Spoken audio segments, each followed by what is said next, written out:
Tradisi metatah Bali adalah sebuah tradisi potong gigi, juga biasa dikenal dengan sebutan mepandes atau mesanggi.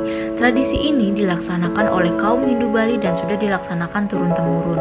Tujuan tradisi metatah Bali ini bukan berarti giginya harus dipotong hingga habis, melainkan dikikir agar rapi.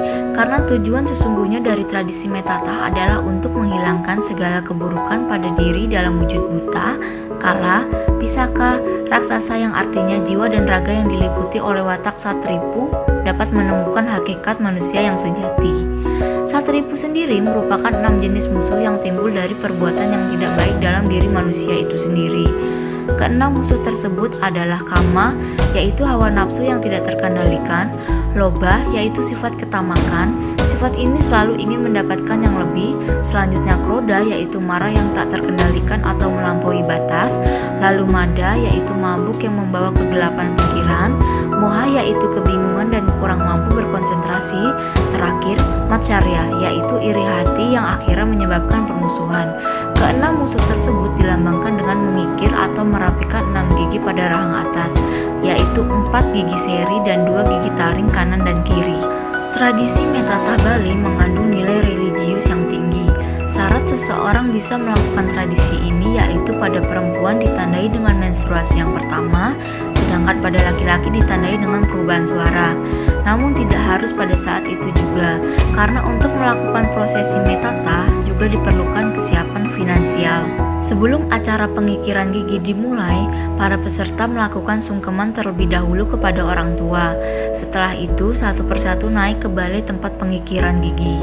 Orang yang melakukan pengikiran adalah seorang sangging, yaitu pembuat topeng, arca, lukisan, dan sebagainya di Bali, yang biasanya berasal dari golongan Brahmana, yaitu golongan cendekiawan yang mengetahui ajaran, pengetahuan, adat, dan adab hingga keagamaan. Setelah ditata, peserta akan diberi cermin untuk melihat penampakan giginya. Jika dirasa belum merata, maka akan ditata lagi. Namun jika rasa udah cukup, maka akan dilanjutkan dengan prosesi selanjutnya. Prosesi selanjutnya yaitu menggigit sebuah benda. Benda itu melambangkan 7 rasa atau 6 rasa. Di sini para peserta metatah diibaratkan sudah siap merasakan semua rasa di dunia. Demikian proses tradisi metatah adat Bali oleh kaum Hindu. Nama saya Samoda Aulia dengan NPM 192050423. Suku primitif yang tinggal sepanjang Sungai Sepik, Papua Nugini menjalankan tradisi menyakitkan untuk mengantarkan para pemuda anggota suku menuju kedewasaan. Suku Kambri asli Papua Nugini ini masih mempertahankan tradisi nenek moyang mereka. Tradisi itu berkaitan erat dengan ritual pemasangan tato di tubuh pemuda yang dipersiapkan untuk menuju kedewasaan. Kulit di dada, punggung, dan pinggang si pemuda dilukai sedemikian rupa hingga nantinya menghasilkan tato yang bentuknya mirip sisik buaya.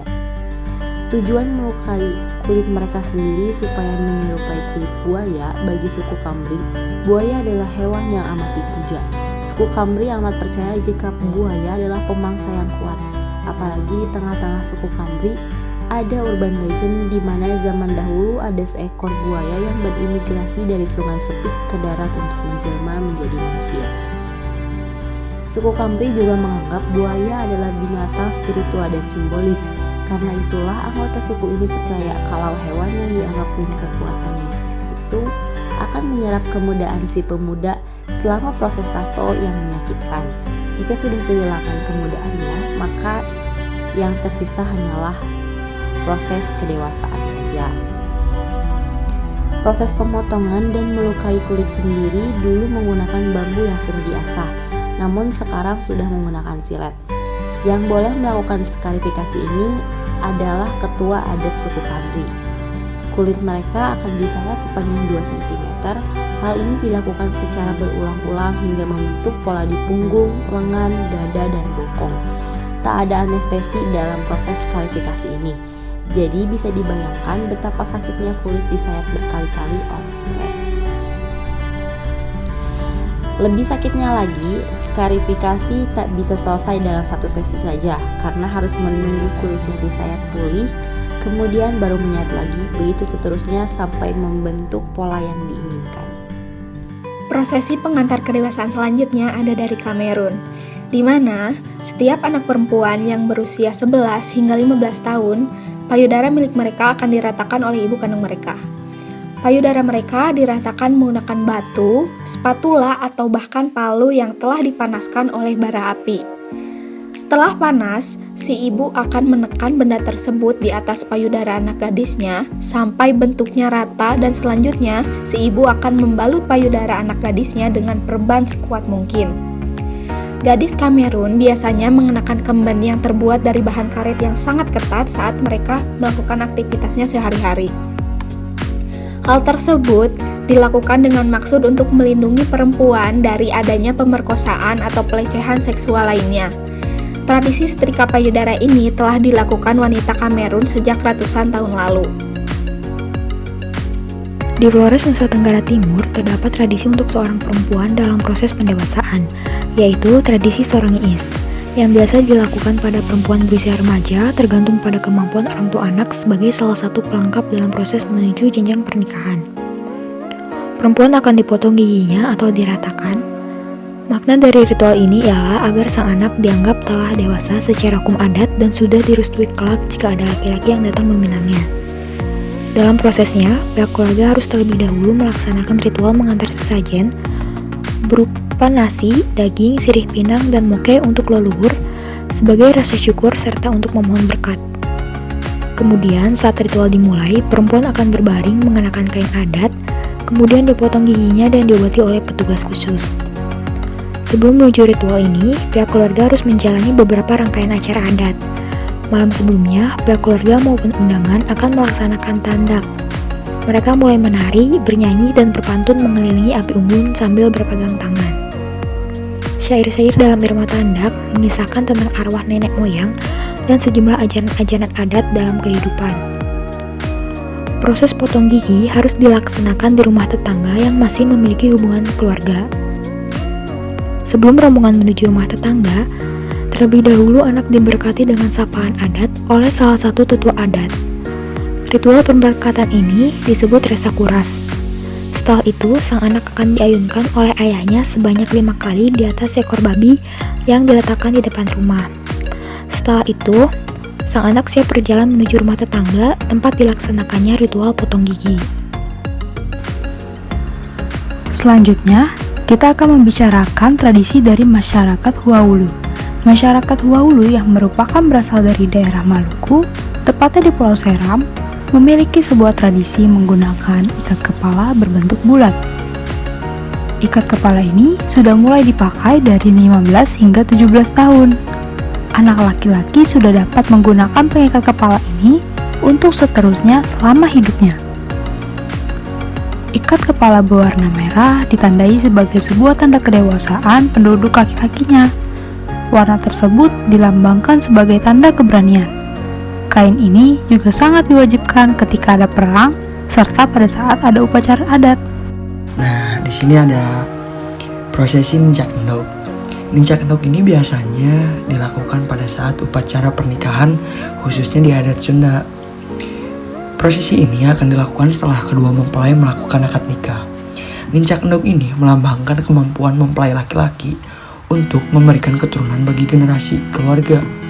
Nah, dan juga ada hal-hal yang perlu disiapkan dalam prosesi Ninjak Endog ini. Ada 1 kendi berisi air, sebuah telur mentah, 1 papan kecil bambu, dan handuk. Mempelai laki-laki akan memecahkan telur tersebut dengan cara menginjak papan bambu yang di bawahnya terdapat telur mentah. Kaki yang digunakan adalah kaki sebelah kanan. Kenapa sih harus kaki sebelah kanan? Mengapa bukan kiri? Karena dipercaya dan adat Sunda itu meyakini bahwa kanan adalah arah menuju kebaikan. Setelah mempelai pria memecahkan telur, mempelai wanita akan membersihkan kaki suaminya dengan air menggunakan kendi. Kemudian, kedua mempelai akan memecahkan kendi tersebut bersama-sama.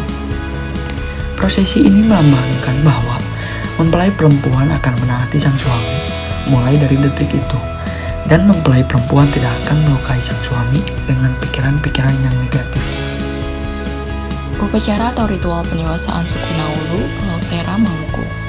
Upacara Pinamo atau upacara pendewasaan pada anak gadis. Upacara ini adalah untuk mengalihkan status seorang wanita dari masa kanak-kanak ke masa dewasa.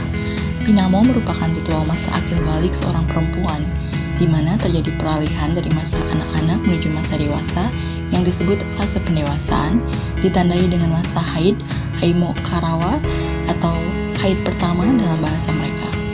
Dalam ritual ini, seorang anak perempuan harus melalui lebih kurang dari 5 tahapan, antara lain, yang pertama, perempuan tersebut masuk dalam rumah khusus yang disebut posuni.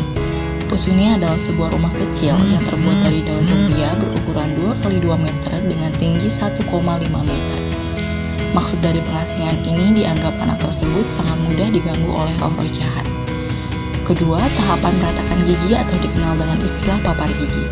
Ketiga, pembersihan diri atau karisa pinamo dalam bahasa mereka. Keempat, pemberian pakaian dan suguhan makanan. Kelima, pesta puncak pinamo dilakukan upacara adat dengan berkeliling kampung untuk menunjukkan bahwa perempuan itu sudah dewasa dan siap untuk menikah. Selanjutnya merupakan upacara patah hari, yaitu upacara pendewasaan pada anak laki-laki suku Naulu, Pulau Seram, Maluku.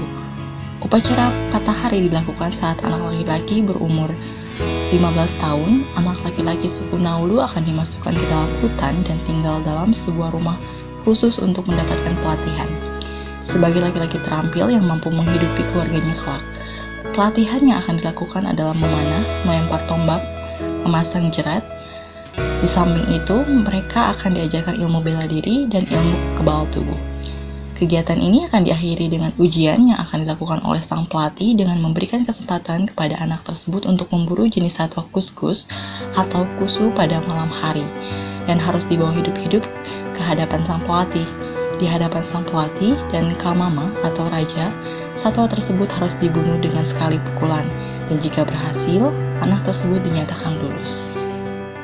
Selanjutnya adalah upacara adat menuju kedewasaan dari suku Jawa. Jadi di suku Jawa terdapat 2 upacara adat menuju kedewasaan. Yang pertama adalah supitan, yaitu upacara sunat bagi anak laki-laki. Ritual sunat yang ada di Yogyakarta memiliki nilai khusus. Adapun urutan ritual sunat yang dilakukan yaitu yang pertama adalah majang atau pemasangan daun kelapa yang dianyam di rumah yang punya hajatan. Yang kedua adalah tarup atau pemasangan janur kuning dan peneduh. Yang ketiga adalah siraman dan ngabekten, yaitu ritual memandikan anak yang disunat dengan kembang. Dan yang terakhir adalah geres atau pemotongan kulit kepala kemaluan. Supitan dapat dimaknai sebagai upacara inisiasi, peralihan manusia yang berada dalam suatu krisis agar dapat berada dalam tingkatan kehidupan yang baru. Upacara supitan dilakukan ketika anak berusia 10-16 tahun. Upacara adat yang kedua adalah tetesan atau upacara sunat bagi kaum perempuan, khususnya di daerah Keraton Yogyakarta dan juga Surakarta. Secara harfiah, tetesan bermakna upacara yang menjadikan anak yang sempurna dalam pertumbuhan menjelang usia dewasa. Upacara ini dilakukan saat anak berusia 8 tahun. Prosesi tetesan akan dijalankan oleh dukun. Dukun tersebut membawa peralatan berupa kunir, kapas, bilah pisau khusus untuk memotong sedikit bagian klitorisnya. Sampai saat ini, supitan hanya dilakukan oleh Keraton Mataram saja, yaitu Yogyakarta dan juga Surakarta. Tradisi Fahombo merupakan ritual yang dilakukan oleh orang-orang di desa Baumotolo, Nia Selatan. Falombo ini hanya dilakukan oleh pria yang sudah cukup umur atau dianggap dewasa. Jika seorang pria ingin memperoleh predikat sebagai pria dewasa, maka ia harus melakukan Fahombo atau melompati batu dengan ketinggian tertentu. Dahulu tradisi lompat batu menjadi ujian bagi para pria, apakah mereka sudah layak ikut perang atau belum. Sejak kecil, anak-anak di desa Nia Selatan sudah terbiasa dengan melompat. Jika mereka dapat melewatinya, maka para pemuda tersebut layak untuk ikut ke medan perang. Ketika ritual Fahombo dilaksanakan, pemuda Nias akan mengenakan pakaian adat pejuang Nias. Batu yang harus dilompati dalam Fahombo berbentuk seperti monumen piramida dengan permukaan atas datar. Tingginya tidak kurang dari 2 meter dengan lebar 1 meter dan panjang 60 cm. Selain melompati batu, ada juga ketentuan lain dalam tradisi ini. Para pemuda Nias tidak diperbolehkan untuk menyentuh batu tersebut ketika sedang melompat. Suku Mentawai yang berada di Kepulauan Mentawai, Pulau Siberut, Sumatera Barat memiliki tradisi kerik gigi bagi wanita suku Mentawai. Tradisi turun-temurun ini merupakan cara bagi wanita Mentawai untuk tampil cantik dan sebagai tanda kedewasaan wanita suku Mentawai. Dalam melakukan tradisi ini, wanita suku Mentawai harus menahan rasa sakit yang tidak sebentar. Gigi mereka akan dikerik atau diruncingkan dengan runcingan yang terbuat dari besi atau kayu yang sudah diasah hingga tajam. Tidak hanya satu gigi saja, melainkan semua gigi mereka harus dikerik. Tradisi ini sebenarnya memiliki makna untuk mengendalikan diri dari 6 sifat buruk manusia yang sudah tertanam sejak dulu, atau yang dikenal dengan nama satripo. 6 sifat buruk ini adalah hawa nafsu atau kama, tamak atau loba, marah atau kroda, mabuk atau mada, iri hati atau matsarya, dan bingung atau moha. Penduduk suku Mentawai percaya bahwa wanita yang memiliki gigi runcing seperti hiu memiliki nilai lebih daripada yang tidak bergigi runcing. Hal ini kemudian membuat wanita suku Mentawai melakukan tradisi tersebut meski harus menahan sakit yang luar biasa ketika proses peruncingan gigi. Pilongi, salah satu istri kepala desa Mentawai, mengatakan bahwa proses ini bertujuan untuk menjaga keseimbangan antara tubuh dan jiwa.